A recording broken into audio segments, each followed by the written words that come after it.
Salut les gens, aujourd'hui on se retrouve pour une vidéo qui s'appelle Sorority Tag ou le sororité tag ou soutenir les meufs entre elles car c'est super important. Ce concept de vidéo ce n'est pas une vidéo originale, sorry, je suis une vilaine copieuse, une vilaine plagieuse. J'ai vu ce concept sur la chaîne de Colline que je vous invite à aller voir sa chaîne qui est très lifestyle, good vibes, avec une partie très éco-responsable quand même. Et j'ai aussi vu ce concept sur la chaîne de Shera que je vous invite aussi, elle est un peu plus connue, je pense que vous la connaissez tous et toutes.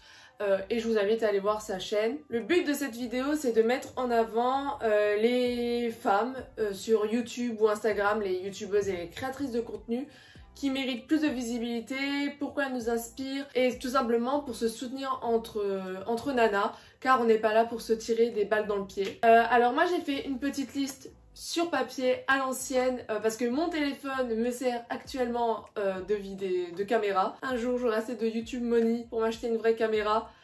Mais ça va le faire. Et j'ai rangé par catégorie pour que ça soit un peu plus structuré comme vidéo. Du coup, c'est parti. Dans la catégorie youtubeuse et créatrice de contenu green, ce que j'entends par youtubeuse et créatrice de contenu green, c'est des jeunes femmes qui vont mettre en avant l'éco-responsabilité. Et j'ai nommé pour YouTube Is No Good et pour Instagram, j'ai nommé Good Morning Low. Alors Is No Good qui a écrit un livre, Mon Dressing Heureux si je me trompe pas, justement a vraiment toute une démarche éco-responsable. J'adore ses vidéos où elle décrypte différentes marques comme Cézanne, Balzac, Ocean Apart. Si c'est du greenwashing ou non, elle n'est pas du tout culpabilisatrice, j'aime beaucoup son mode de vie et vraiment ses vidéos décryptage ce sont mes préférées. Et Good Morning Low, on peut la retrouver du coup sur Instagram, c'est une influenceuse créatrice de contenu belge.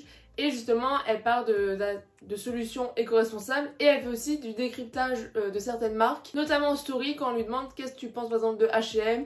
Elle va nous dire que c'est des produits greenwashing, de marques qui sont passées aussi voilà, pour telle et telle bonne chose. Elle explique qu'on trouve pas leur origine, on trouve pas leur lieu de fabrication, ce genre de choses.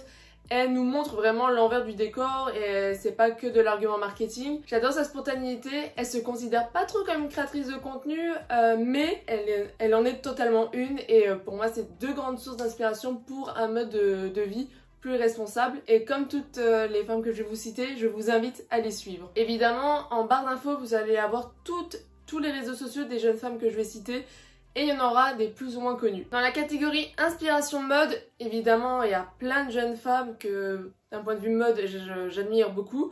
Mais là, j'en ai cité que une, c'est Mathilde Closet, qui a une chaîne YouTube, mais qui est beaucoup plus active sur Instagram. C'est une jeune femme pétillante. J'adore ses looks, j'adore sa joie de vivre, son style qui est à la fois simple, travaillé, coloré, plus raffinée, et c'est un caméléon, je l'adore. Et c'est aussi ce qu'on appelle des influenceuses green. Justement, elle aussi, elle est dans une démarche plus éco-responsable. Elle consomme beaucoup de seconde main, mais elle est aussi très intéressée par les marques de luxe. Elle a vraiment un très bon décryptage sur les dernières collections lors des défilés. Et elle a une chaîne YouTube et j'aime beaucoup ses vidéos. Elle parle des modes de certaines années. Années 90, 90, les années 2000, etc. Dans la catégorie make-up, inspiration make-up, je vais vous citer premièrement la queen du make-up pour moi, Marion Caméléon. Alors elle n'est pas très green, hein, je vous avoue, bon ce n'est pas la plus green de toute ma liste, mais qu'est-ce qu'elle se maquille bien. Et je trouve que sur YouTube, il y a beaucoup de personnes qui vont tester des marques de maquillage, mais Marion Caméléon pour moi c'est la seule. J'en ai pas trouvé d'autres dans le YouTube francophone qui nous apprend réellement à nous maquiller. Elle ne fait pas que tester les produits parce qu'évidemment elle donne son avis et tout sur les produits, les nouveautés qu'elle teste. Mais surtout elle explique comment faire un cut crease, elle explique les origines du maquillage, toute une série de vidéos là-dessus. La colorimétrie, elle nous explique ce que c'est, comment faire un dégradé, comment faire ci, comment faire ça. Vraiment, ça se voit que c'est une make-up artiste de formation, elle fait des maquillages incroyables.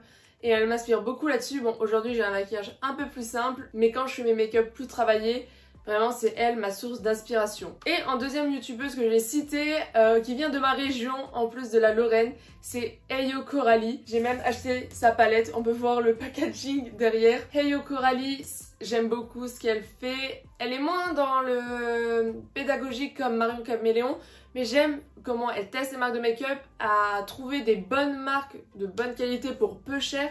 Elle n'est pas là à nous promouvoir des marques excessives, même si elle reçoit des marques plus onéreuses, mais elle est vraiment dans l'optique de nous proposer, bah voilà, je sais que telle marque là c'est pas cher niveau rapport qualité-prix, elle est très bien pigmentée, etc., etc. Et évidemment j'adore son univers, son look.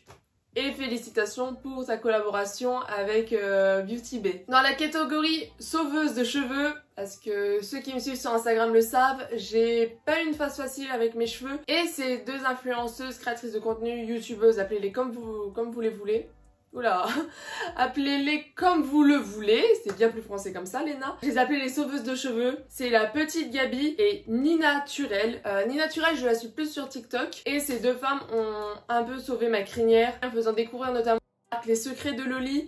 Et vraiment, elle aussi, j'adore ces décryptages. En fait, vu que je fais des études de marketing, j'adore les personnes qui font des décryptages de marques. Et quand elles décryptent les marques qui se disent green ou curly, friendly, un pur bonheur de voir ces vidéos. Et j'aime beaucoup ces crash tests aussi, quand elles testent de nouvelles routines plus naturelles avec des produits à la maison. Et Nina Turel, elle m'a surtout appris les bons gestes à faire, aussi les produits à utiliser. J'aime beaucoup aussi sa joie de vivre, elle est très décomplexée comme jeune femme.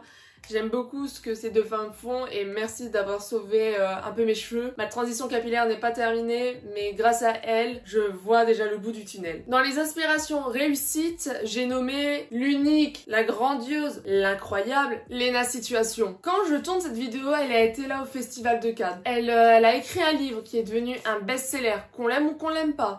Cette femme a accompli beaucoup de choses. Elle a été dans le Forbes, dans les femmes qui ont le plus réussi de moins de 30 ans. Et franchement, son succès est totalement mérité. Je la suivais encore avant qu'elle parte à New York pendant ses études et je l'ai vue grandir et c'est vraiment mon objectif, c'est vraiment objectif Léna Situation. C'est un exemple pour moi et je pense que pour beaucoup de personnes c'est un exemple. Elle m'a sauvé presque la vie sur beaucoup de choses et si aujourd'hui je me lance sur les réseaux sociaux, si aujourd'hui j'ai l'ambition de créer plein de choses, d'entreprendre, c'est grâce à elle. Et Léna, si tu vois cette vidéo, ce qui m'étonnerait, merci pour tout simplement. Et anecdote, comment j'ai découvert sa chaîne YouTube, j'ai tapé mon prénom dans la recherche YouTube pour voir qui avait mon prénom et je suis tombée sur cette femme incroyable. Dans la catégorie ces femmes méritent bien plus de succès, numéro 1, Léa Caps. C'est une youtubeuse belge. J'ai découvert en cherchant justement des bonnes adresses sur Bruxelles et elle mérite un peu plus de succès. Bon, en ce moment elle est pas très active sur les réseaux sociaux, on va dire c'est son petit défaut, mais elle travaille sur plein de choses à côté. Il faut vraiment la suivre sur Instagram et TikTok pour voir ça. Et ce bout de jeune femme est incroyable, elle est dynamique. Ses vidéos, elles sont toutes ultra qualitative, ça se voit qu'elle a commencé tout de suite avec du bon matériel, contrairement à certaines personnes. Elle est incroyable, j'aime beaucoup aussi ce qu'elle dégage. Pour moi, c'est les enfants de Léna Situation, elle fait partie de cette génération-là, dans le même style de montage, dans le même style de vidéo, mais elle a quand même son identité et ça fonctionne très très bien. Et j'espère la rencontrer un jour parce que j'habite quand même sur Bruxelles. Faudrait peut-être qu'on s'envoie des tips entre créatrices de contenu. Une autre catégorie, c'est pose mode. La pose mode, dont la pose mode magazine pour lequel j'écris, ça vient de la même jeune femme, Lisa. C'est une chaîne YouTube sur le poisson frit, sur la mode évidemment, et c'est très très bien fait. Mais là, c'est vraiment mode pure et dure. On va décrypter par exemple les tenues dans telle série comme Queen's Gambit. On va analyser tel créateur, telle marque. Et c'est vraiment ultra construit, ultra quali. J'adore et je suis très contente de travailler avec cette jeune femme qui a lancé justement le magazine La Pose Mode Magazine. J'ai aussi fait un podcast pour La Pose Podcast. Elle a lancé aussi La Pose Free plus La Pose Mode sur YouTube. Elle est multifonction, c'est aussi un modèle d'entrepreneuriat. Allez suivre vraiment tout ce qu'elle fait et tout est vraiment très qualitatif avec une ligne directrice, une charte graphique très définie et qui correspond totalement à son univers. Dans un autre domaine qui ne m'intéresse pas de prime abord mais je pense qu'il pourrait vous intéresser, c'est la chaîne YouTube de Twigounette. J'ai peur de mal prononcer le nom, si tu vois cette vidéo, désolée d'avance. Ça va parler, cette chaîne va parler de sorcellerie. C'est un sujet qui m'intéresse pas, je crois pas trop à la puissance des pierres, aux oracles, au tirage des cartes, mais ces vidéos restent quand même très intéressantes et si justement vous voulez vous initier à la sorcellerie, cette chaîne YouTube est vraiment parfaite pour vous. En plus, ces vidéos sont très qualitatives, elles expliquent bien comment on s'initie justement à tout ça et elle mérite vraiment un peu plus de succès, mais je pense que dans le milieu de la sorcellerie, notamment sur TikTok, elle est pas mal connue de ce que j'ai pu voir, mais elle mérite encore plus de succès. On n'a jamais trop de succès. Et dans les chaînes YouTube qui méritent aussi un peu plus de succès, j'ai nommé Ems, c'est mon amie Emma en fait qui avait lancé une chaîne YouTube. Ça fait quelques temps qu'elle n'a pas lancé d'autres vidéos, mais je pense qu'avec du soutien derrière elle, elle peut relancer des vidéos car les vidéos qu'il y a sur sa chaîne, et vous pouvez aller les voir, sont déjà vraiment pas mal qualitative et elle aimerait aussi, elle, beaucoup reprendre les vidéos. Elle est juste un peu en manque d'inspiration en ce moment, mais elle mérite du succès et j'espère que ses prochaines vidéos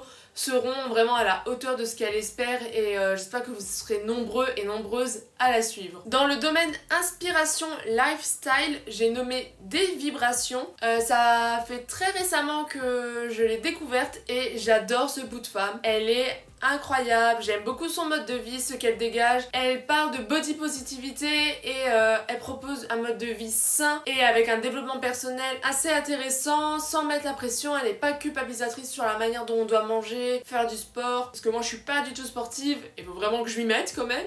Mais cette femme est incroyable et elle mérite déjà qu'elle a déjà pas mal de succès, je pensais pas parce que je la connaissais pas du tout, mais elle mérite encore un peu plus, c'est une femme incroyable. Dans la cuisine, c'est un compte Instagram qui s'appelle greenlifestyle.fr et c'est mon amie Lisa qui est derrière. Pour l'anecdote, j'ai rencontré Lisa à un casting pour un concours de beauté et ça a été un coup de cœur amical. Et cette fille est adorable et quand j'ai découvert son compte, oh mon dieu, j'ai eu faim tout de suite. Elle fait à manger du coup, mais de gourmand et sain. C'est exactement ce qu'on aime et ce qu'on veut. Et si vous voulez justement découvrir de la cuisine plus saine mais sans vous restreindre et que ça soit gourmand, son compte Instagram, c'est le compte Instagram à suivre. Et dans la catégorie entrepreneuse, car oui, je dis entrepreneuse, je sais que certaines personnes disent entrepreneur, peu importe, pour moi c'est juste important de féminiser certains corps de métier. Maintenant, il faudra un jour qu'on se mette d'accord entre entrepreneur ou entrepreneuse. Dites-moi en commentaire ce que vous dites. J'ai nommé Tiffany de la friperie en ligne Rayo et Fanny de la friperie en ligne Fancy Friperie. Deux bouts de femmes incroyables qui ont eu la bonne idée de lancer une friperie en ligne. On sait que la seconde main c'est l'avenir dans la mode, totalement. Et elles ont compris que tout maintenant passait par le digital, par le virtuel. Et lancer une friperie en ligne, c'était très intelligent de leur part. Il y en a beaucoup sur le marché, de plus en plus. Et pour moi, c'est un marché où il peut se permettre d'avoir plusieurs concurrents, entre guillemets concurrents, concurrentes. Car vu que chacun vend des vêtements différents, forcément, on peut aller piocher chez tout le monde. Pour moi, il n'y aura jamais trop de friperies. Contrairement, justement, il y a trop de magasins qui se ressemblent tous à l'heure actuelle. Pour moi, il n'y aura jamais trop de friperies. Mais là, c'est mon avis. Pour venir sur ces deux femmes, j'adore le boulot qu'elles font. J'adore l'univers de leur site internet, de leur ligne éditoriale. Et c'est vraiment très réfléchi, très travaillé. On voit que c'est vraiment des bosseuses qui sont derrière ces deux projets. J'aime beaucoup aussi les sélections qu'elles font. Elles font des drops de vêtements qui restent cohérents avec ce qu'elles recherchent, avec des prix vraiment plus que raisonnables. Pour moi, c'est les prix justes, je dirais même. Et les filles, félicitations pour votre boulot. Vous méritez le succès que vous devez mériter. J'espère que vous allez continuer à grandir et j'espère que toutes les personnes qui souhaitent lancer leur business, notamment les femmes, quand c'est des business cool, évidemment, j'espère que ça va réussir. Il faut avoir cet esprit entrepreneuriat et ces deux femmes l'ont. C'est tout pour cette vidéo. Si vous avez des femmes qui méritent aussi plus de succès, peu importe le domaine, n'hésitez pas à les mettre dans les commentaires. J'aimerais beaucoup voir ce que d'autres femmes font. C'est important de se soutenir à l'heure aujourd'hui. Il y a encore beaucoup trop de pick-me, de jeunes femmes qui se tirent dans les pattes alors que c'est clairement pas la période pour faire ce genre de choses. Et voilà, c'est tout ce que j'avais à dire. On m'a déjà dit, des amis qui sont déjà dans le milieu de l'influence et de YouTube, qu'il fallait que je vous dise de vous abonner, de liker et de commenter. Mais je pense que vous êtes assez grand pour le faire tout seul. Je vous remercie d'avoir suivi cette vidéo. À la prochaine. Salut les gens.